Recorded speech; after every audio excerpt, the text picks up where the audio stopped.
ፕሬዝዳንት ኢሳያስ አፈወርቂ ቃለ ምልልስ አድርገዋል። ኢትዮጵያ በብሔር ልዩነት የሚታመስ ሀገር ነው ሲሉም ገልጸዋል። ቀይ ባህርን ማን ይጠብቀው የሚለውንም ጨምሮ በተለያዩ ጉዳዮች ላይ ማብራሪያ አቅርበዋል። የምትሰሙት ይሆናል። ታጣቂ ኃይሉ በትግራይ ክልል ወደ ተሟላ ውጊያ ገብቻለሁ አለ። ድርጅቱ ለአብይ አህመድ የብልጽግናው አገዛዝም የትብብር ጥያቄን አቅርቧል። በትግራይ ክልል ደቡብ ምስራቅ አቅጣጫ ላይ በተደረገ የተኩስ ልውውጥ የሰው ሕይወት ጠፍቷልም ሲል አሳውቋል። በዝርዝር እንመለከተዋለን። የጠቅላይ ሚኒስትር አብይ አህመድ ንግግር ሰላማዊ ሰልፍ ሊያስወጣ ነው። ሰልፉን የሚያካሂዱት ኢትዮጵያውያንና ኤርትራውያን ናቸው ተብሏል። ሌላኛው መረጃችን ነው። የቀድሞ የኢህአዴግ ባለስልጣን ከነሚስትና ልጃቸው በፍርድ ቤት ጥፋተኛ ተብለዋል። ብልጽግና የከሰሳቸው እኒሹም ከ100 ሚሊዮን ብር ጋር ከተያያዘ ከባድ የሙስና ወንጀል ጋር የተገናኘም ክስ ነው የተመሰረተባቸው። የምትሰሙት ይሆናል። ሻዕቢያ የብልጽግናውን መንግስት ጥገኛ ሲል ገልጿል። ከሰሞኑ ፕሬዝዳንት ኢሳያስ አፈወርቂ ካደረጉት የግብጽ ጉዞ ጋር በተያያዘም ሌላ ስድብና ውንጀላም ተከፍቶብኛል ብሏል። ሰላም ጤና ይስጥልኝ ክቡራን አድማጮች፣ አብራችሁን ስትቆዩ እነዚህና ሌሎችንም መረጃዎችን ታደምጣላችሁ። ለቻናላችን አዲስ ከሆኑ ሰብስክራይብ በማድረግ እንዲሁም ቪዲዮንም ላይክ በማድረግ ጀምሩ። በቀጥታ ወደ ዝርዝር መረጃው። ታጣቂ ኃይሉ በትግራይ ክልል ወደ ተሟላ ውጊያ ገብቻለሁ አለ። ድርጅቱ ለአብይ አህመዱ የብልጽግናው አገዛዝ የትብብር ጥያቄም አቅርቧል። በክልሉ ደቡብ ምስራቅ አቅጣጫ ላይ በተደረገ ውጊያም የሰው ሕይወት ጠፍቷል ብሏል። በፈረንሳዩ የስለላ መረጃ ዘጋቢ አፍሪካን ኢንተለጀንስ በመከላከያ ሰራዊት የሚደገፍ በቀድሞ የቲዲኤፍ አዛዦችም የሚመራ በሚል የተገለጸውና በአፋር ክልል የትግራይ ሰላማዊ ኃይል በሚል እንዲደራጅ የተደረገው ታጣቂ ኃይል ሰሞኑን ውጊያ ማድረጉን አሳውቋል። ብልጽግና የቀድሞውን የመከላከያ ሰራዊት ልብስ አልብሶ ትግራይን በትግራይ ልጆች ማዋጋት በሚል መንገድ በአፋር ክልል እንዲደራጅ ያደረገው ነው የሚባልለት ይህ ታጣቂ ኃይል ከትግራይ ሰራዊት ጋር ተዋግቻለሁ ይላል። የተሰባሰበበትን የአፋር ክልልን ነጻ ወይንም ሀራ መሬት ብሎ የሚጠሩ ይህ በነ ጀነራል ተስፋዬ አያሌው እንደሚደገፍ የሚነገርለት ታጣቂው ኃይል በደቡባዊ ትግራይ ውስጥ የተካሄደውን ውጊያ በከባድ መሳሪያ ጭምር ጥቅም ላይ የዋለበት እንደሆነም ጠቁሟል። ውጊያው የተካሄደው ባሳለፍነው ሰኞ መሆኑን ነው የተጠቆመው።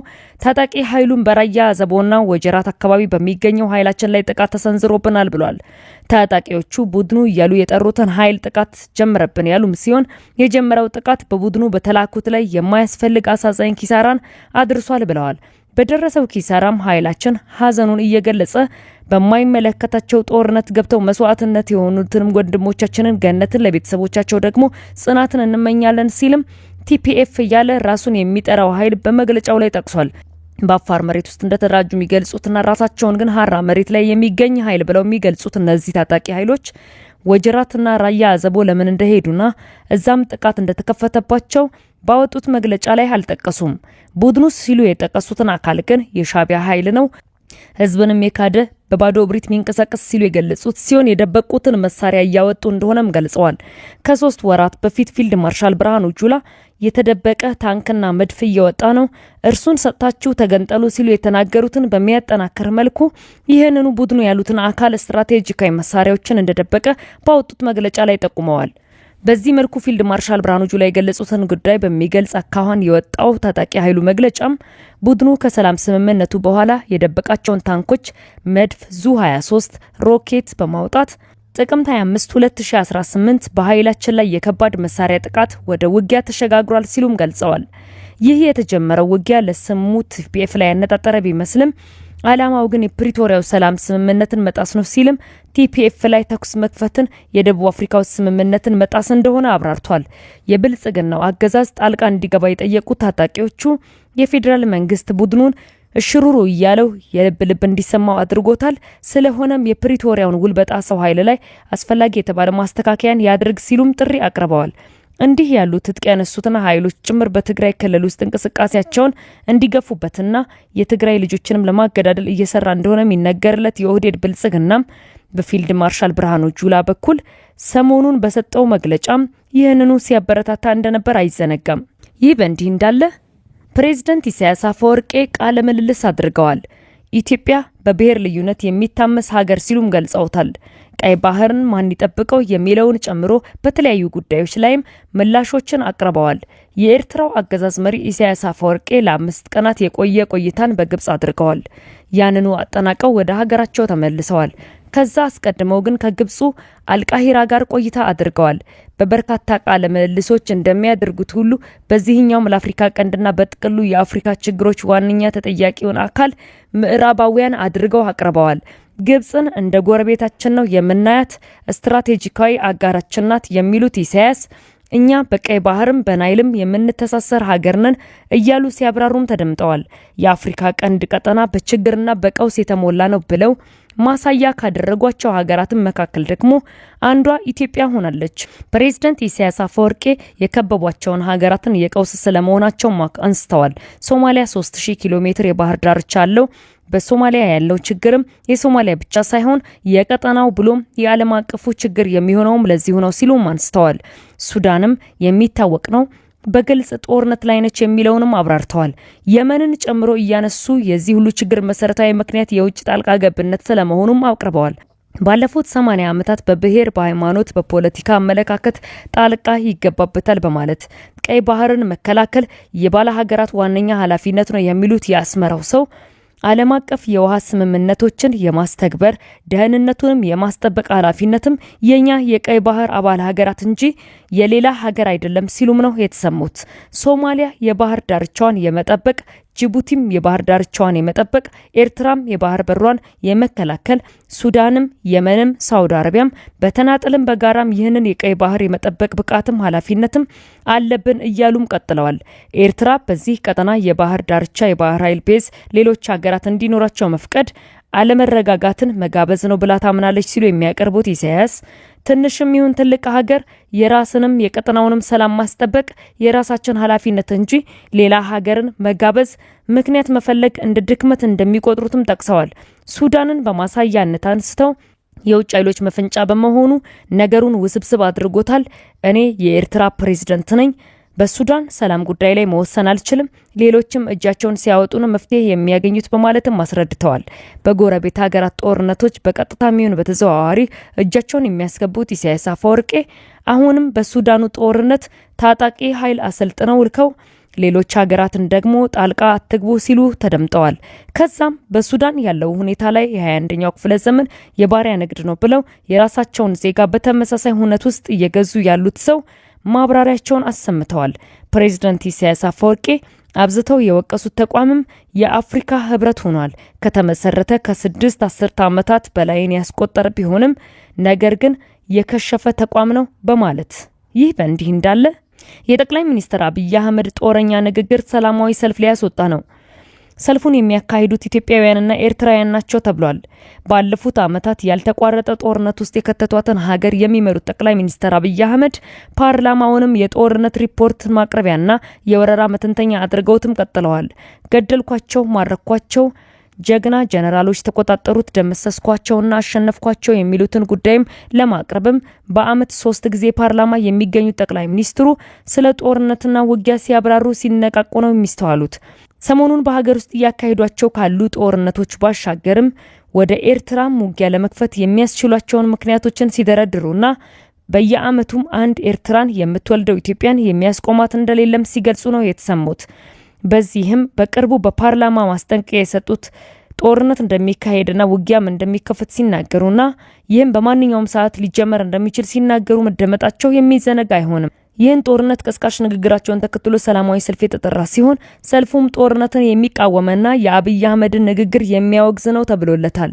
ሰላማዊ ሰልፉን የጠሩትና የሚያካሂዱትን ጦርነት የሚቃወሙ ኤርትራውያንና ኢትዮጵያውያን ሲሆኑ ዓለም ሌላ እልቂት ከመፈጠሩ በፊት አስቀድሞ ጣልቃ ይግባ፣ እርምጃም ይውሰድ፣ አብይ በየትኛውም ሰዓት ጦርነት ሊጀመር ይችላል የሚል መልእክት ያነገበም ስለመሆኑ ጠቁመዋል። ጦርነትን ተቃውመን ሰላምንም ደግፈን እንሰለፋለን የሚል መፈክር ያለው ሰላማዊ ሰልፉ በአሜሪካ ዋሽንግተን ዲሲ የሚካሄድ ነውም ተብሏል። ይህ ሰልፍ የፖለቲካ ፓርቲዎችና ታጣቂዎችን የምንደግፍበትና የምንቃወምበት መድረክ ሳይሆን ጦርነት በቃን፣ ጦርነት ይቁም የሚል መልእክትን ለማስተላለፍ ብቻ የተዘጋጀ ነው ይላሉ አዘጋጆቹ። ሰልፉን የጠሩት አካላት ባሰራጩት መልእክትም መፍትሄ ይከበርልኝ፣ ያለን ህዝብ የኢትዮጵያ መንግስት በጦርነት እየፈጀ ይገኛል፣ ያለፈው አልበቃ ብሎ የአብይ አህመድን ስልጣን ለማስቀጠል ሌላ ዙር ጦርነት ለመጀመር ዛሬ ነገ እየተባለ ነው። ተጨማሪ እልቂት ከማየታችን በፊት አብረን እንነሳ፣ ጦርነትን እናውግዝ የሚል ነው ብለዋል። ይህ በእንዲህ እንዳለ የቀድሞ የኢህአዴግ ባለስልጣን ከነሚስትና ልጃቸው በፍርድ ቤት ጥፋተኛ ተባሉ። ብልጽግና የከሰሳቸው እኒህ ሹም ከ100 ሚሊዮን ብር ከባድ ሙስና ጋር የተያያዘ ክስም ነበረባቸው። የቀድሞ የኢህአዴግ በኋላም የብልጽግና ሹም የነበሩት የብሔራዊ የአደጋ ስጋት ስራ አመራር ኮሚሽነሩ ምትኩ ካሳ ባለቤታቸውና ልጃቸውን በከባድ ሙስና ወንጀል ጥፋተኛ ናቸው በማለት የፌዴራሉ ከፍተኛ ፍርድ ቤት ወስኗል። በምትኩ ላይ የጥፋተኝነት ውሳኔ ያሳለፈው የምግብ እርዳታ ተረጂዎችን ቁጥር በማጋነን እርዳታ ከመጋዘን በማስወጣትና መንግስታዊ ካልሆነም የኤልሻዳይ ተራድኦ ድርጅት ጋር በመመሳጠር እርዳታውን ለነጋዴዎች በመሸጥ ለግል ጥቅማቸው አውለዋል በሚል ነው። በብድርና ድጋፍ ሽፋን በህገወጥ መንገድ ከኮሚሽኑ በ100 ሚሊዮን ብር የሚገመት እርዳታ ለኤልሻዳይ ግብረሰናይ ድርጅት በገንዘብ መልክ እንደተሰጠም ፍርድ ቤቱ አረጋግጫለሁ ብሏል። መንግስታዊ ሙስና የለም የሚለው ብልጽግና በባለስልጣኑ ላይ በህገወጥ መንገድ የተገኘ ገንዘብን ወደ ንብረትን ምንጩን ደብቆ ህጋዊ አስመስሎ ማቅረብ ወንጀል ክሱን በነሐሴ 2014 መስርቶ እንደነበር ይታወቃል።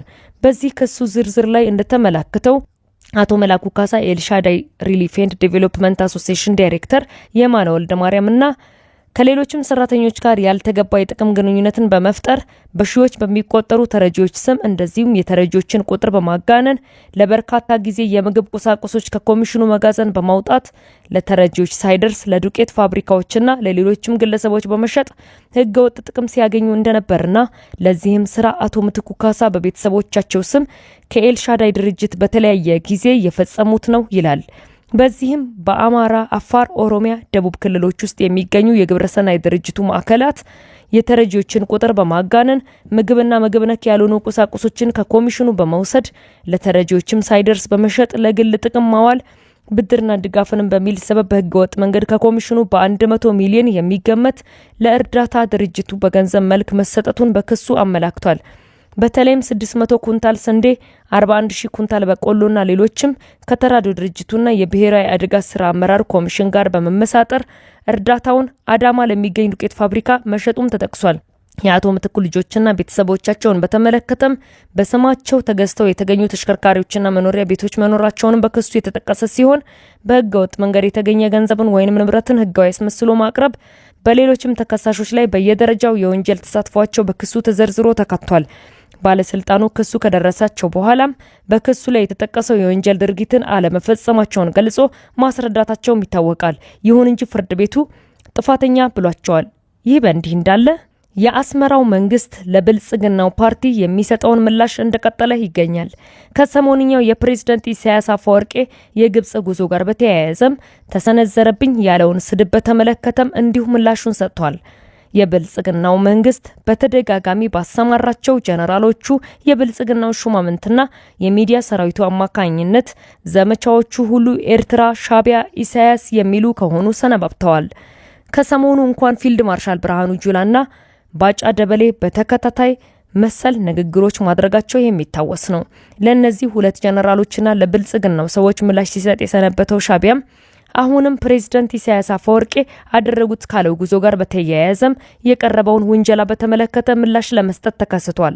የኤርትራ ማስታወቂያ ሚኒስተር የሆኑት የማነ ገብረ መስቀል የብልጽግና ፓርቲ ተሳዳቢዎች ኤርትራን የሌሎች ሀገራት አጀንዳ አስፈጻሚ አድርገው ያቀርባሉ በማለት ከሰዋል። የማነ ሰሞኑን ደግሞ የተሳዳቢዎቹ ትኩረት በኤርትራና ግብጽ ግንኙነት ላይ ሆኗል በማለትም ወቅሰዋል። የማነ ኤርትራ ከሌሎች ሀገራት ጋር የምታደርጋቸው መደበኛ ዲፕሎማሲያዊ እንቅስቃሴዎች የብልጽግና ተሳዳቢዎችን ያስጨንቃቸዋል፣ ፕሬዝዳንታዊ ጉብኝቶችን ሳይቀር ማብጠልጠላቸውን ተያይዘውታል በማለትም ተችተዋል። የኢትዮጵያ መንግስት በአንዳንድ ሀገራትና በዓለም አቀፍ ድርጅቶች ላይ ጥገኛ ነው ያሉት የማነ አሁን ከተወሰኑ ሀገራት ጋር ግልጽ ያልሆነ የጥገኝነት ግንኙነትን መስርቷል በማለትም ወንጅሏል። ክቡራን አድማጮች ለሰዓቱ ያጠናቀርኩላችሁ መረጃ ይህን ይመስል ነበር። ከጥቂት ሰዓታት በኋላ በሌሎች መደመጥ ካለባችሁ መረጃዎች ጋር እንደገና የምመለስ ይሆናል። እስከዚያው መልካም ቆይታ